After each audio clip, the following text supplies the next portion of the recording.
Matul is-sena li għaddiet id-diviżjoni għat-tindif u l-manutenzjoni ġabret b'suċċess ma' 57,600 tunnellata ta' skart u solvit kważi 96% tal-każi kollha li rċeviet. Dan ħareġ waqt konferenza tal-aħbarijiet indirizzata mill-Ministru għall-Ambjent Mirjam Dalli u s-Segretarju Parlamentari għall-Indafa Pubblika Glenn Bedingfield, fejn ġie spjegat li l-għan tal-investiment massiġġ ta' 11 miljun euro f'makinarju ġdid għal din id-diviżjoni qed jgħin favur għajxin f'ambjent nadif u sostenibbli għal komunitajiet Maltin u Għawċin. Skont ċifri li nataw jidher ukoll li matul l-2024 id-diviżjoni għat-tindif u l-manutenzjoni irċivit total ta' 20,218 rapport minn ċittadini u entitajiet pubbliċi li kollha kienu relatati ma' rapport ta' ħmieġ u manutenzjoni f'lokalitajiet differenti.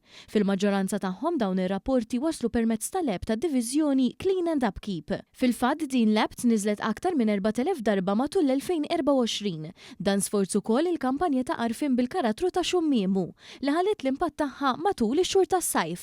Sodisfatt ħafna li matul is-sena illi għaddiet komplejna nżidu l-effiċenza fl-operat tagħna qed nirrispondu aktar spiss għar-rapporti li konna kellna madwar 20,000 rapport, 96% minnhom ħdimnihom fi żmien raġonevoli, però jiena dejjem neżiġi aktar mit-tim ta' nies tagħna. Allura dejjem inkun irrid illi naħdmu aktar ħalli nkomplu nżidu l-effiċenza u l-operat tad-diviżjoni tagħna. Sa dan it-tant One News kellem mad-Direttur Ġenerali tad-Diviżjoni għat-tindif u l-manutenzjoni, Ramon De Guara, fejn spjega kif jinsabu impenjati favur pajjiż aktar nadif u organizzat. Użu tal-artificial intelligence anke fuq il-makkinarju tagħna qiegħda tgħinna ħafna biex inkunu iktar produttivi u effiċjenti.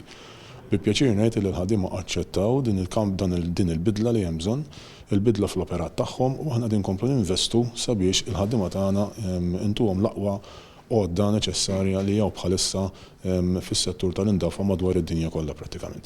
Il-Ministru Dalli għaddit messaġġar li kulħadd għandu jagħti s-sem tiegħu biex ikollna Malta aktar nadifa u sabiħa. Il-Gvern jagħmel il-parti tiegħu bil-Dipartiment tal-Public Cleansing, bl-investiment fil-makkinarju bix-xogħol li jsir fit-toroq tagħna, però anke l-pubbliku. Għandna ħafna nies li jipparteċipaw b'mod attiv, jorganizzaw clean-ups, però huwa tajjeb li kull wieħed waħda minna jara li l-iskart ma jarmiex fit-toroq, ma jarmiex fil-kampanja tagħna u fl-ibħra tagħna.